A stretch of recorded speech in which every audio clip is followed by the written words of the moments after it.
Shalom e bem-vindos à Via Rápida Israel, uma frase do hebreu que significa amarás a Israel. Esperamos que vocês fiquem conosco porque nosso professor Dr. Baruch vai compartilhar um estudo expositivo da Bíblia. Dr. Baruch é professor titular no Instituto Zera Avraham, com sede em Israel. Ainda que todas as aulas no Instituto são dadas em hebraico, o Dr. Baruch fica feliz em compartilhar este estudo semanal com dublagem em português. Para mais informações sobre nosso trabalho em Israel, visite nosso site amarasaisrael.org.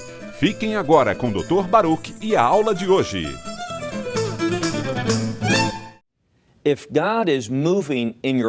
Se Deus está agindo em sua vida, haverá mudanças.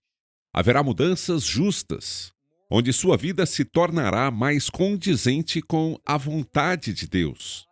E a mudança final que Deus fará em sua criação é o reino. Aprendemos que o reino de Deus se estabelece em etapas. As duas etapas principais, sobre as quais falamos na semana passada, são: a primeira, o reino milenar, onde o Messias Yeshua, o Cordeiro de Deus, o Leão de Judá, reinará por 1000 anos na cidade santa, Ir HaKodesh, Yerushalayim, a cidade santa de Jerusalém. Sabemos que, após esse período de 1000 anos, haverá outro elemento de julgamento. Então, a etapa final do reino de Deus, conhecida como Nova Jerusalém, é o que abordaremos nas próximas semanas. Dito isso, pegue sua Bíblia e leia comigo o livro do Apocalipse, capítulo 21. Este capítulo começa com informações muito importantes. O que veremos não deve nos surpreender, pois o Messias nos ensinou que haveria essa mudança. Vá então para o versículo 1, que diz: E é João quem fala. Então vi um novo céu e uma nova terra, pois o primeiro céu e a primeira terra tinham passado. Há implicações importantes nesse fato de haver um novo céu e uma nova terra. Mas antes de falarmos sobre essas implicações, deixe-me compartilhar algo que aconteceu ontem. Eu estava falando para outro grupo e o assunto era o céu, quando uma pessoa disse: é lá que passaremos a eternidade. Isso não é verdade. O que as Escrituras nos dizem? Que haverá um novo céu e uma nova terra, porque o primeiro céu e a primeira terra não existirão mais. Eles desaparecerão. Agora, observe outra coisa. Quando analisamos isso, eu disse que haveria implicações. O Messias Yeshua ensinou do livro de Mateus, capítulo 5, e estava falando sobre a Torá. Uma das coisas que sabemos, quando olhamos, por exemplo, para o livro de Isaías, capítulo 2, Isaías fala sobre os últimos dias e diz: Pois de Sião sairá a Torá, a lei de Deus, e de Jerusalém, a palavra do Senhor. Uma das coisas que aprendemos é que, quando o Messias reinar em Jerusalém, a cidade santa de Jerusalém, durante esses 1000 anos, durante o reino milenar, haverá uma constituição. Qual é a constituição do reino? A Torá, as leis de Deus. Ele irá governar, lembre-se, ele irá governar com a vara de ferro e governará de acordo com a Torá. Ele nos promete em Mateus capítulo 5, a partir do versículo 17. Não pensem que vim abolir a lei ou os profetas. Ele diz nesse versículo de Mateus: nem um iota, que é a menor letra do hebraico, o iota, nem um tio, nem um acento, desaparecerá. Nada será abolido, até que tudo se cumpra. E continua: não até que. O quê? Sabe quando houver novos céus e a nova terra, é que a Torá deixará de ter relevância. Então, nos dias de hoje, as leis de Deus ainda têm total relevância. Mas na Nova Jerusalém haverá uma mudança, porque o Messias diz que haverá um novo céu e uma nova terra, e é disso que estamos falando. Não haverá mais a Torá, e a outra implicação. Observe o final do versículo 1, que diz: E o mar já não existirá. Não havia mais o mar. Qual é a implicação disso? Aprendemos duas coisas a respeito do mar. Você deve se lembrar que A partir de Apocalipse 12, houve uma ênfase em muitos lugares da segunda metade do livro do Apocalipse com relação ao conceito do mar, e aprendemos duas coisas sobre ele. Por exemplo, em nosso estudo do capítulo 13, vimos que o mar representa instabilidade, pois está em constante movimento, e por causa disso, há instabilidade. Portanto, o mar é sinônimo de algo que é instável. E na Nova Jerusalém não haverá instabilidade. Tudo será perfeitamente fundamentado, será orquestrado, tudo será ordenado de acordo com a perfeita vontade de Deus. Por isso, diz que o mar já não existia. A segunda coisa que sabemos sobre o mar, do ponto de vista judaico, da perspectiva hebraica, sabemos que o mar também se refere a medo. Também ao que é desconhecido, ao que causa medo em alguém. Então, ele diz que já não existe mais mar, mas há mais instabilidade e não haverá mais nenhum motivo para temer. Por quê? Porque o reino de Deus chegou em sua plenitude. É disso que estamos falando. Agora vamos para o versículo 2. João está falando e diz: Eu, João, vejo a cidade santa, a nova Jerusalém. Antes de prosseguirmos, é preciso enfatizar o fato de que o reino de Deus, em seu estado final e em seu estado de perfeição, como ele é chamado, a Nova Jerusalém. Nós deveríamos usar a terminologia das Escrituras. Recentemente, estive nas cidades gêmeas, Minneapolis e St. Paul, e um líder estava sendo entrevistado. Ao falar sobre o reino de Deus, usou a expressão a Nova Palestina. Ora, não encontramos Israel sendo chamado de Palestina nas Escrituras. Veja bem, se somos pessoas com fé no Deus de Israel, se somos pessoas que creem na perfeição deste livro, na veracidade da Bíblia, se somos pessoas que estão sob a autoridade das Escrituras, devemos usar termos bíblicos. O termo Palestina, como já discutimos, vem da mesma raiz dos filisteus e se refere aos inimigos do povo de Deus. Fala daqueles que se opunham ao rei Davi. Da mesma forma, sabemos que no livro de Obadias se fala de um conflito, uma guerra final. Agora, estamos voltando ao período anterior ao estabelecimento do reino milenar, onde haverá guerra entre os filhos de Jacó e os filhos de Esaú, que são os palestinos dos dias atuais. Portanto, não devemos usar termos como Palestina ao nos referirmos a Israel, como Deus se refere àquela terra. Ele diz que haverá uma nova Jerusalém. Jerusalém, uma expressão importante. Na verdade, são duas palavras hebraicas. A palavra Loreshet, que vem da palavra Yahu, vem do termo Loreshet, herdar, e Yerushalayim. A última parte vem da palavra Shalom, que literalmente muitas pessoas dizem que significa paz, mas realmente quer dizer cumprimento da vontade de Deus. A paz, só há paz quando a vontade de Deus é cumprida. Portanto, o estado final, o reino de Deus, será quando nós, povo de Deus, herdarmos o cumprimento total da vontade divina. E isso é algo bom. Outra verdade importante que veremos sobre a Nova Jerusalém é a primeira palavra, nova. Biblicamente falando, encontramos uma conexão entre a palavra nova e reino.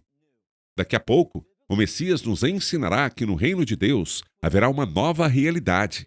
Na verdade, todas as coisas, segundo ele, são novas. Então, a cidade santa.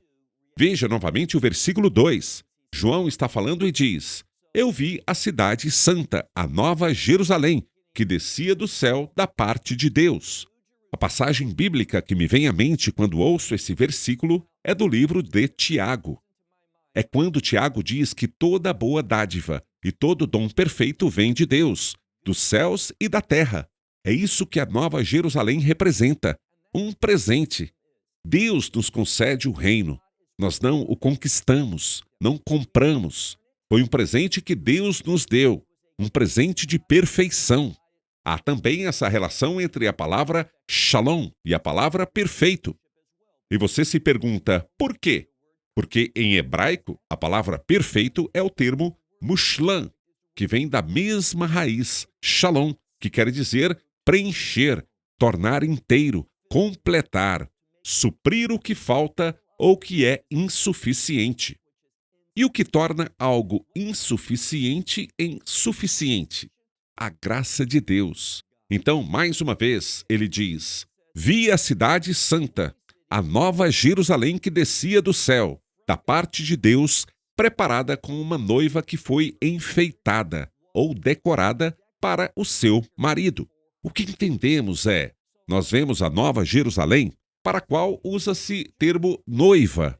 Por quê? Porque há uma relação intrínseca entre Nova Jerusalém e o povo de Deus. Em outras palavras, a noiva. Ele diz: vou preparar-vos um lugar. Isso significa que há uma relação entre o lugar, o reino que o Messias preparou, um reino que ele vai estabelecer para todos sempre, e seu povo, o povo de Deus, que foi preparado para nós. E nós fomos preparados para Deus, assim como uma noiva é preparada para o noivo. Vamos agora para o versículo 3. João está falando e diz: e ouvi uma grande voz vinda do... Dependendo da Bíblia que você estiver usando, pode estar escrito céu, embora muitos dos manuscritos, na minha opinião, os melhores manuscritos, trazem a palavra trono. Agora, vamos revisar uma coisa. Nós vamos discutir, como já discutimos, a importância da palavra trono no livro do Apocalipse. Quero dizer, em alguns capítulos, o termo trono aparece 12 vezes. É uma das palavras-chave nesse livro. Então, o que encontramos é que João ouve uma grande voz vinda dos céus, mas talvez, mais especificamente, do trono, dizendo: eis que o tabernáculo de Deus está com os homens, pois com eles habitará. Vamos agora parar por um segundo. O que veremos, e como as Escrituras revelam o Messias ao longo do livro do Apocalipse, não é o Messias. Não é rei, não é salvador, não é senhor, embora ele seja todas essas coisas. Mas a forma preferida de se referir a Yeshua nas Escrituras, no livro do Apocalipse, é como o Cordeiro. Muitas vezes, o Cordeiro que foi imolado. Mas o que o Cordeiro tem a ver com isso? Já aprendemos isso. O Cordeiro se refere à redenção. Então, agora vamos ver, e este é um ponto-chave neste capítulo 21 do livro do Apocalipse. Nós vamos ver o que é redenção. Há uma relação entre o conceito de redenção e intimidade, relacionamento com Deus. Então, agora descobrimos o que é a essência de Deus. Se perguntarmos a um rabino racídico, qual é o maior desejo de Deus? Sabemos que Deus é completo, não lhe falta nada, ele não precisa de nada. Mas se perguntássemos ao rabino o que ele deseja, ele diria em hebraico, Diorá pe kartonim, que significa habitar no mundo inferior, ou seja, em nosso mundo. Do que ele está falando? O que Deus deseja é habitar intimamente conosco. O que vemos nesta passagem das Escrituras é que ele está proclamando algo. Uma grande voz, vinda do trono dos céus, que dizia: eis que o tabernáculo, ou seja, a palavra que significa morada de Deus, está com os homens, pois com eles habitará. Como isso acontece? O que permite a Deus? Deus, o Deus Santo, o Deus perfeito, o Deus que não mente, o Deus que não pode ser corrompido, o Deus que não se associa e não tem nenhuma ligação com o pecado. Como ele pode prosperar com um povo pecador? Como disse Isaías, ai de mim, porque sou pecador e vivo no meio de um povo pecador. A vinda de Deus não é uma boa notícia, pois seremos destruídos. Bem, há uma solução. Há um desfecho para esse problema. E qual é? Em uma palavra, redenção. E agora, quando olhamos para o final do versículo 3, o que encontramos é algo que eles chamam de definição rabínica de redenção. Qual é a definição de redenção? Como devemos entendê-la? É Pois eles serão para mim os seus povos, e ele será para eles o seu Deus. Isso é redenção. Isso é o fruto. O homem pecador pode habitar com o Deus Santo. Como? Por meio da redenção. A redenção é adquirida mediante um preço que é pago com o próprio sangue. De quem? É por isso que o Messias, muitas vezes aqui, é chamado de Cordeiro, o Cordeiro que foi morto, aquele que derramou o seu sangue, para que pudéssemos tê-la. E aqui está a chave. O que encontramos no livro de Hebreus, capítulo 9, é que ele nos concedeu a redenção eterna. Essa é uma boa notícia. Em muitos lugares das Escrituras, encontramos uma definição para a redenção. Nós seremos o povo de Deus e ele será o nosso Deus. Isso é dito de muitas formas diferentes, mas essa mesma verdade é vista em toda a Escritura. Ele será o nosso Deus e nós seremos o seu povo. Agora, vamos para o versículo 4. Do versículo 4 vemos o fruto. É por isso que devemos nos interessar, nos apaixonar. Por isso devemos nos entusiasmar com o reino de Deus. Observe o versículo 4. E Deus enxugará toda lágrima dos seus olhos. Não haverá mais morte. O que ele está dizendo aqui? Não haverá mais tristeza. Por quê? Não haverá mais morte. Várias vezes aprendemos que há uma conexão entre o conceito de morte e o que mais? O pecado. Então, quando a Escritura diz que não haverá mais morte, o que ela diz é o seguinte: não haverá mais pecado, não haverá mais tristeza. Continue lendo, pois também lemos no versículo 4 que diz: e também não haverá mais luto. Mas literalmente o termo é choro ou gritos. Não haverá mais dor, não haverá mais choro, não haverá mais nada de negativo. O que ele diz? Ele diz no final do versículo 4: pois essas coisas passarão. Porque são o quê? As coisas anteriores, ou seja, as coisas desta era, deste mundo. Como fruto do quê? Do primeiro pecado que ocorreu. Porque não há mais pecado. Todas essas coisas também não existirão mais. Agora veja o versículo 5. E o que estava assentado sobre o trono disse: eis que faço todas as coisas. Você deveria saber. Ele faz novas todas as coisas. Aqui temos uma referência. Lembre-se que a palavra novo deve ser vista como referência ao reino de Deus. Então, quando ele diz, eu faço novas todas as coisas, haverá uma nova. O que chamamos em hebraico de Mitziut Hadashah, uma nova realidade. E mais do que apenas uma nova realidade, uma realidade que as nossas mentes não conseguem nem compreender. Será algo tão novo, neste conceito novo e diferente de tudo que podemos perceber neste mundo. Haverá o quê? Como nós começamos nosso estudo, haverá uma grande mudança, uma mudança justa, santa e perfeita que acontecerá, e é conhecida como o reino de Deus. Continue lendo no versículo 5. E disse-me: escreva essas coisas, porque são verdadeiras e fiéis. E disse-me ainda: está feito. Eu sou o Alfa e o Ômega, o primeiro e o último, o princípio e o fim. Ele dirá isso algumas vezes. O que eu quero que você entenda é que é fundamental que diz Alfa e Ômega. O que são essas letras? A primeira e a última letra do alfabeto grego. Então, o que temos aqui é que ele está se associando à palavra de Deus em todo o seu ser por meio das letras. E é feita uma revelação. Ele está dizendo: eu sou tudo o que existe, toda a criação, tudo o que já foi. Este é o resumo. Ele está dizendo: conheçam-me, entendam-me.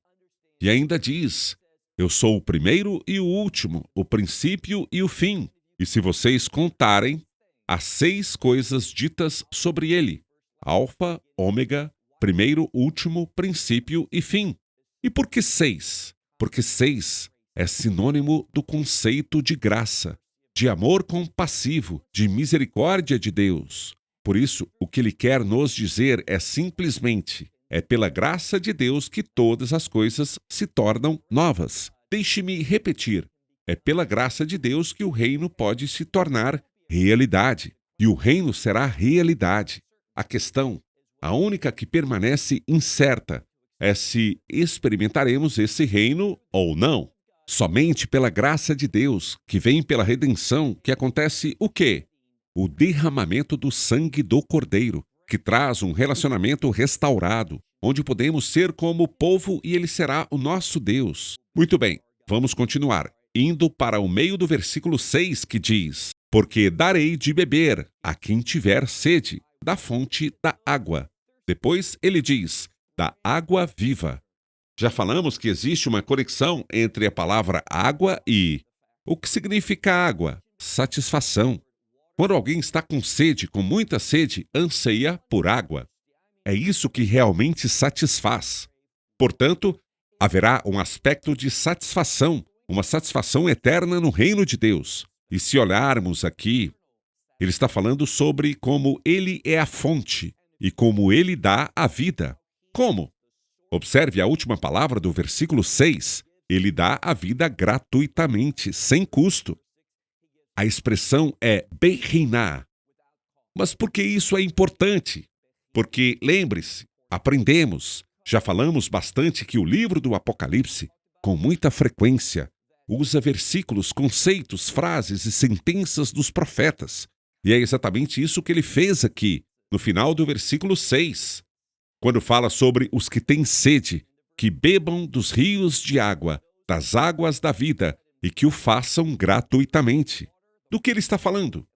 Quando der, dê uma olhada em Isaías 55. É uma grande passagem das Escrituras que fala sobre como podemos encontrar aquilo de que precisamos sem custo. Não precisamos trocar nada por isso, pois a recebemos gratuitamente. Por quê? Por causa da suficiência da obra do Cordeiro. Ele comprou a nosso favor. Então, tudo o que estamos falando aqui nos vem gratuitamente. Isso nos é concedido eternamente. Isso nos vem no reino de Deus. Passemos para o versículo 7. Ele diz, quem vencer. E por que isso é importante? Precisamos voltar a Apocalipse capítulos 2 e 3. Você deve saber que Apocalipse 2 e 3 trata das congregações, das 7 igrejas que estão no exílio. Por que isso é importante? Além de onde Deus quer que elas estejam. Todo este livro fala sobre o porquê e como podemos voltar para onde Deus quer que estejamos. Onde isso se encaixa? Na sua vontade. O que isso significa? No seu reino.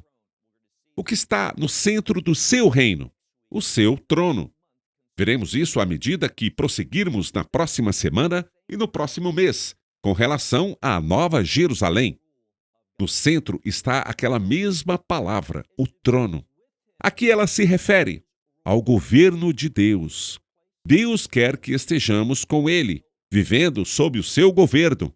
Não há lugar mais seguro, não há lugar melhor, não há lugar mais abençoado de se estar do que sob o governo de Deus. Então, olhe novamente para o versículo 7. Quem vencer? Por que eu digo isso? Porque para aquelas 7 congregações na Ásia Menor, ele diz, vocês precisam vencer. Para ele, nós vencemos. Ele está falando aqui aos crentes. Versículo 7. Aquele que vencer herdará tudo, pois eu serei seu Deus. Lembra da definição de redenção? Aqui vemos a mesma ideia, mas com uma diferença. Não se trata de herdar, mas sim de revelar uma verdade adicional. Ele diz, e eu serei seu Deus, e ele será meu filho. Normalmente, pensaríamos em seu povo, mas não é isso que diz. Ele diz, e ele será meu filho. Mas agora, por que filho? Uma das definições do termo filho, do ponto de vista bíblico, é herdeiro. Então, não somos mais seus servos. Nós até somos, mas teremos no reino de Deus um novo status. Não apenas servos, mas seus filhos. Por quê? Nós iremos herdar todas as coisas, todas as suas promessas. Portanto, aquele que vencer herdará todas as coisas. Eu serei seu Deus, e ele será meu filho. Versículo 8. Mas quanto aos que são desanimados ou medrosos, aos incrédulos, observe a conexão. Se você não crê, qual será o fruto da sua falta de fé? Medo. Você não terá confiança, não terá segurança. Então ele diz, mas quanto aos que são medrosos, aos incrédulos, aos que são, literalmente está escrito, abomináveis. Aos que são abomináveis a Deus, aos assassinos, aos imorais, aos feiticeiros, aos idólatras e a todos os mentirosos. Está escrito, eles não terão parte alguma. Em quê? No reino de Deus. Onde será o lugar deles? O que diz? Ele diz que a parte que lhes cabe será no lago de fogo que arde com enxofre. Isso significa o quê? Pois esta é a segunda morte. É disso que falamos no final do Apocalipse, capítulo 20, onde eles serão lançados no lago de fogo que arde para todo o sempre. E eles não terão parte alguma na herança de Deus, em suas bênçãos, em sua bondade. Aqui está a chave. Eles não experimentarão a presença de Deus em suas vidas e viverão na eternidade tanto com sofrimento físico, com o juízo do fogo, como também com o juízo emocional, que virá da ausência de Deus. Veja, fomos criados para ter comunhão com Deus. É por isso que Ele nos colocou no jardim de Deus, no jardim do Éden. E o que eu quero que você entenda aqui é que aqueles que rejeitam a obra do Cordeiro, eles viverão uma eternidade em tormento espiritual e físico, longe de Deus. Bom, meu tempo acabou. Até a semana que vem, quando continuaremos Apocalipse 21. Esperamos que você tenha desfrutado da aula de hoje e que possa compartilhá-la com outros. Te convidamos a participar e nos acompanhar a cada semana, a esta hora e por este canal, em mais um episódio de Amarás a Israel. Para mais informações em português, visite amarasaisrael.org, onde encontrará muitos outros estudos realizados pelo Dr. Baruch. Até a próxima semana. Que Deus, nosso Messias e Yeshua, nosso Senhor Jesus Cristo, te abençoe durante a sua caminhada com Ele. Shalom, desde Israel.